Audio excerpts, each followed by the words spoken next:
ಬಾಗಲಕೋಟೆಯಲ್ಲಿ ಸಿಲಿಂಡರ್ ಸ್ಫೋಟ ಆಗಿದ್ದು ಮನೆ ಮೇಲ್ಚಾವಣಿ ಛಿದ್ರವಾಗಿದೆ. ತಾಯಿ ಮತ್ತು ಮಗನಿಗೆ ಗಾಯಗಳಾಗಿದ್ದು ಆಸ್ಪತ್ರೆಗೆ ದಾಖಲು ಮಾಡಲಾಗಿದೆ. ತೇರದಾಳ ಪಟ್ಟಣದ ಕೆಎಚ್ಡಿಸಿ ಕಾಲೋನಿಯಲ್ಲಿ ನಡೆದಿರೋ ಘಟನೆ ಇದು. 40 ವರ್ಷದ ಬಸವ್ವ ಶಿವಾನಂದ ಬೆಳಕೋಡ ಅಂತ ಅವರ ಮಗ ಚೇತನ್ ಅಂತ 22 ವರ್ಷ. ಇವರಿಗೆ ಗಾಯಗಳಾಗಿದೆ. ಸ್ಥಳೀಯ ಖಾಸಗಿ ಆಸ್ಪತ್ರೆಗೆ ದಾಖಲು ಮಾಡಿ ಟ್ರೀಟ್ಮೆಂಟ್ ಅನ್ನು ಕೂಡ ಕೊಡಿಸಲಾಗ್ತಾ ಇದೆ. ಅಡುಗೆ ಮಾಡಬೇಕಾದ್ರೆ 8:30 ಸುಮಾರಿಗೆ ನಡೆದಿರೋ ಘಟನೆ ಇದು. ಸ್ಫೋಟದ ತೀವ್ರತೆಗೆ ಮನೆ ತುಂಬಾ ವಸ್ತುಗಳು ಚಲ್ಲಾಪಿಲ್ಲಿಯಾಗಿವೆ. ಅದೆಲ್ಲ ಹಾಳಾಗೋಗ್ಲಿ ಬಿಡಿ, ಈಗ ಗಾಯಗಳಾಗಿದೆಯಲ್ಲ, ಇವ್ರ ಚೇತರಿಕೆ ಕಂಡ್ರೆ ಸಾಕು. ಎಷ್ಟೇ ಜಾಗರೂಕತೆಯಿಂದ ಇದ್ರೂ ಕೂಡ ಈ ಸಿಲಿಂಡರ್ಗಳ ಹಾವಳಿ ನೋಡಿ ಬಹಳ ಬೇಗ ಅಡುಗೆ ಆಗುತ್ತೆ ನಿಜ. ಅಲ್ಲಿ ನೋಡಿ, ಇಲ್ಲಿ ಮನೆ ಮೇಲ್ಚಾವಣಿಗೆ ಹಾರೋಗ್ಬಿಟ್ಟಿದೆ.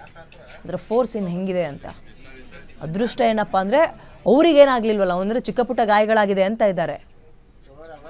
ಎಷ್ಟೇ ಜೋಪಾನ ಇದ್ರೂ ಸಾಲಲ್ಲ. ಅದರಲ್ಲೂ ಮನೇಲಿ ಮಕ್ಕಳಿದ್ದು ಬಿಟ್ರಂತೂ ಭಾರಿ ಭಯದಲ್ಲೇ ಜೀವನ ಮಾಡಬೇಕು. ಅಲ್ಲಿ ನೋಡಿ, ಅಲ್ಲಿ ಮೇಲ್ಸುತ್ತ ಗಂಟು ಮುಟ್ಟೆ ಕಟ್ಟಿಟ್ಟಿದ್ದ ಈ ಕವರು, ಬಟ್ಟೆ ಇವೆಲ್ಲವೂ ಕೂಡ ಹಾನಿಯಾಗಿದೆ, ಡ್ಯಾಮೇಜ್ ಆಗಿದೆ.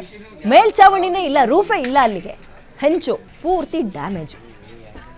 ಗ್ಯಾಸ್ ಲೀಕ್ ಆಯಿತು ಮತ್ತೊಂದು ಗೊತ್ತಿಲ್ಲ. ಎಷ್ಟೇ ಜೋಪಾನ ಇದ್ದರೂ ಇಂಥ ವಿಷಯಗಳಲ್ಲಿ ಕಡಿಮೆನೆ. ಈಗ ಅಮ್ಮ ಮತ್ತು ಮಗ ಇಬ್ಬರಿಗೂ, ಮಗನಿಗೆ 20 ವರ್ಷ, ಅಮ್ಮನಿಗೆ 40 ವರ್ಷ, ಇಬ್ಬರಿಗೂ ಕೂಡ ಪೆಟ್ಟಾಗಿದೆ. ಅವ್ರನ್ನ ಹತ್ತಿರದಲ್ಲಿದ್ದ ಹಾಸ್ಪಿಟಲ್ಗೆ ಅಡ್ಮಿಟ್ ಮಾಡಿದ್ದಾರೆ ಅನ್ನೋ ಸುದ್ದಿ ಇದೆ.